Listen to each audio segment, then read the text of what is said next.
welcome to the Garima Avtar show. In today's episode, I have with me Célia Martin, a French racing driver who has been part of an all-female team racing in the 24 hours Nürburgring race and series, and became the first French woman to participate in this mythical race. At one point, Celia managed a French racing team for a Peugeot sports customer in the 24-hour series championship, and despite many podium finishes, she decided to stop everything and leave France for Germany in 2017 to concentrate solely on racing. In 2018, she became a factory racing and test driver for Jaguar Land Rover and also became the first French female driver to be a race taxi driver for Nürburgring JLR Test Center. She is also an official AMG instructor and instructs at two major schools on the Nordschleife. Celia attends and hosts behind-the-scenes events for F1, sharing her passion and knowledge for the series and motorsport in general, as an expert host to VIP paddock club guests attending races around the world. This year, Celia will be racing for the first time in the GT4 German Championship in an Aston Martin GT4. There is also a possibility that she may be seen in an Aston Martin GT3 later this year. Celia, thanks so much for joining us on this show. Thank you very much, Garima, for having me too. I'm happy to be there. Okay, please tell us a bit about your journey and how you got into motorsports. Actually, I didn't follow the normal path of going into motorsport because my family was not so much into it. My dad is and was into cars, but not racing. And we didn't have really the budget for this, so I concentrated on my school private wealth management studies, and so I went very late and straight into touring cars. So I didn't do any go-kart or anything. And then when I fell in love with the Nürburgring Nordschleife and moved to Germany for this is when it really started for me, and this is when really I've started to race actively then. As you said, did this amazing race around the world within Formula E as a factory driver for Jaguar, and we were racing all electric car. I think you still know it. It's the I-Pace, and so we raced this car, the I-Pace, and e-trophy championship, and it was amazing to be able to follow Formula E around the world. So I really enjoyed it. And after this is when I met the owner of this all-women team.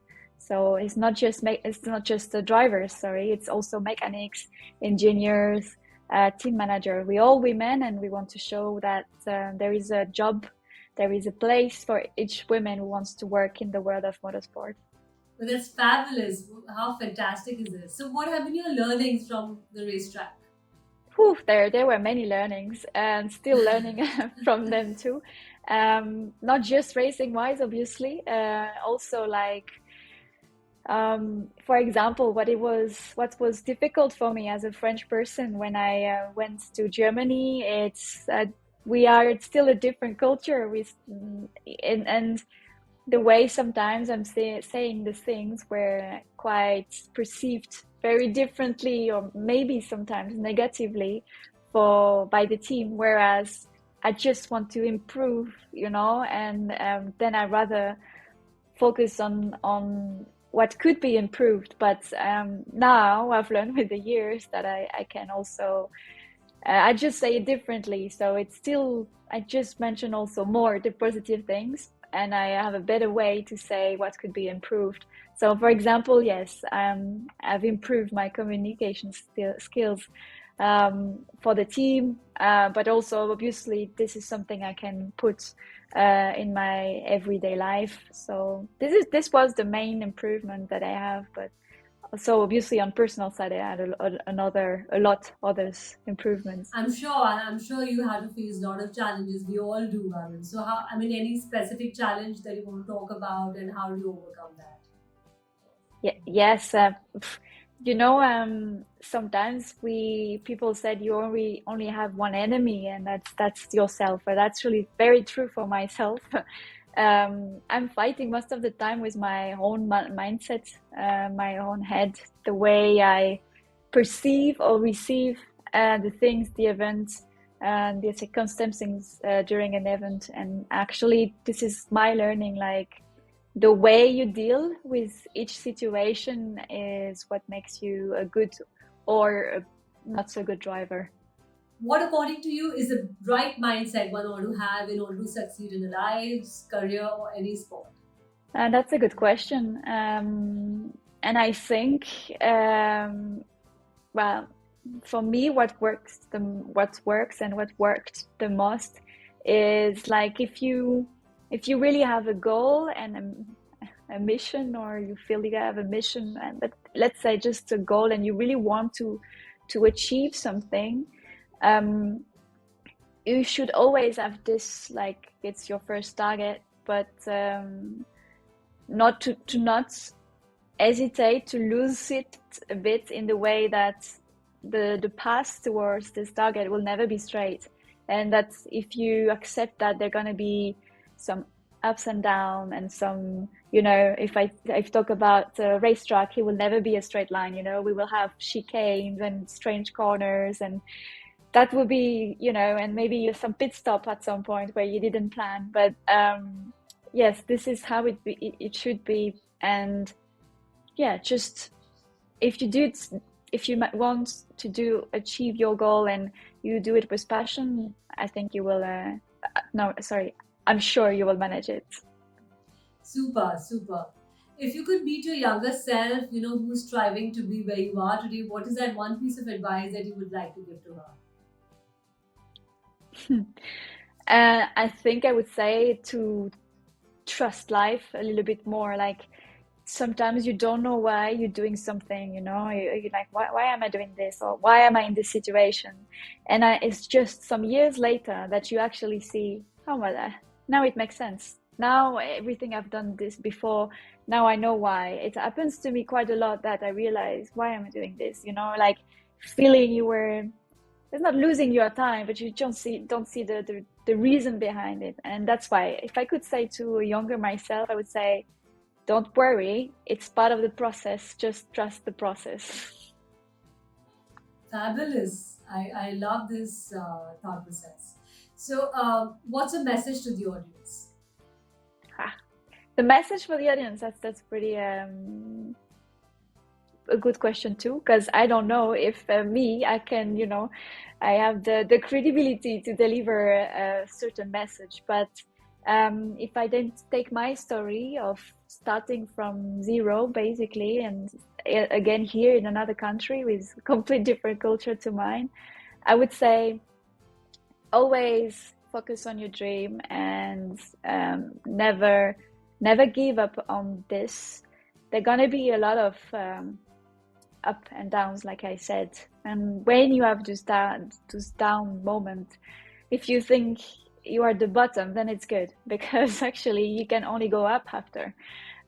So that's why it should be all relatively, just to try to keep the motivation and the focus on what you really want to do. And even if it's hard at some point, it's actually just to make you a better person to achieve that goal. Because I think as long as you're not ready as a person to go to this goal, it will never work. So I think it's just this why trusting the process, what life is offering, what you have to go through. For me, there's always a reason, and at least it's to make me a better person.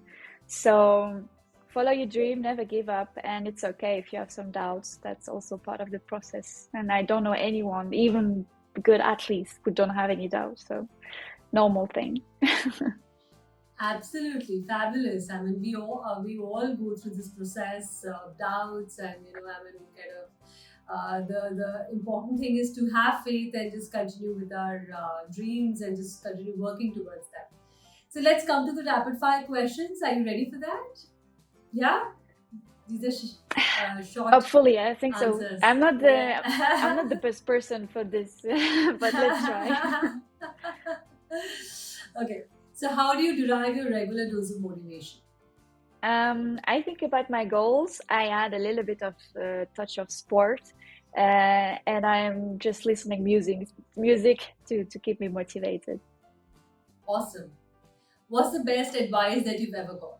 Actually, I got the advice from Mika Hakkinen. That's pretty crazy. And he said to me, when you're on the racetrack, never forget that you are the best. So every time I'm on the Super. racetrack, I apply this all the time. Awesome. That's a cool one. Okay, who's your role model and why? Role model, I have to say it's Lewis Hamilton. And this guy is just an inspiration. Like his personality as a race car driver is impressive. And I think what he's achieving this year at the moment, or last year with Mercedes F1, also pretty impressive. So I like his mindset a lot. Awesome. Who's your favorite athlete, sports athlete? Well, unfortunately, I think I have to say Lewis Hamilton too. However, they also have this Lindsey Vonn. She's a ski professional athlete, and she also had an interesting way. So I have this female as well as a favorite athlete. Awesome. What's your biggest dream? My biggest dream is to be in a very super competitive professional race team with very professional competitive teammates in the world of endurance. I would love to achieve to have a title with a big team and a big brand. Yeah, I would love to have this on my list. Awesome. The best thing about racing? The best thing about racing is that you are in your own world and you are the master of your world. Everything that happens is like you're in another dimension, sorry. So you're just living in another world for whatever. Sometimes it's an hour, sometimes a bit shorter, but this happened quite a lot during the year. So it's an amazing feeling. Super. Best racing memory? I think I have two, I have to say, and it's difficult. I have my first one, I think, was in Berlin during the Formula E race. I can remember I finished second. Unfortunately, I missed the first place for nothing, but we had such a good fight with the person who finished first, because we were fighting for 25 minutes, the whole race, fighting and trying to defend. So very good. The people, we can hear them, they were cheering a lot. And the second one, I would say, was last year with the girls only team, because we had so many problems before the major race, like the 24. Nothing worked. We have so many accidents or problem with the car, and we run the race free without any problems. We finished third, but still, that was an impressive feeling, because I never thought that would be the case. It was so difficult at the beginning. So I thought, okay, and no problem. It was like all the pressure out. It was very good feeling. Awesome. Awesome. Most embarrassing moment? Most embarrassing moment. I think it was this year. It was this year. I was testing in Spain with my new team. And I was talking at the radio we were on the safety car. I was talking at the radio with my engineer, and was concentrated on what he was saying, that I was too close in front of the car, from the car in front of me, and it braked a lot, and I just touched the rear of his car, and stupid thing. So obviously my car was a bit broken.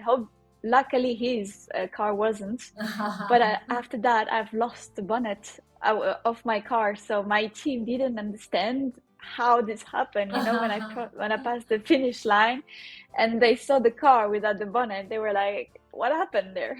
So that was quite embarrassing, but yeah, it's okay.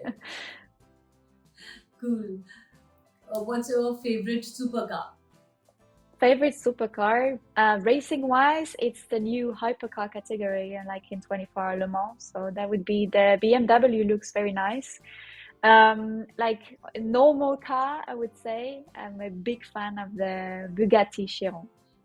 Ooh, awesome. Super. Okay. Okay. Proudest accomplishment so far? I'm super proud to be where I am right now, and show that it's still possible with some work, determination, and talent to be a race car driver. It's harder, but it's possible. So I'm proud of achieving this.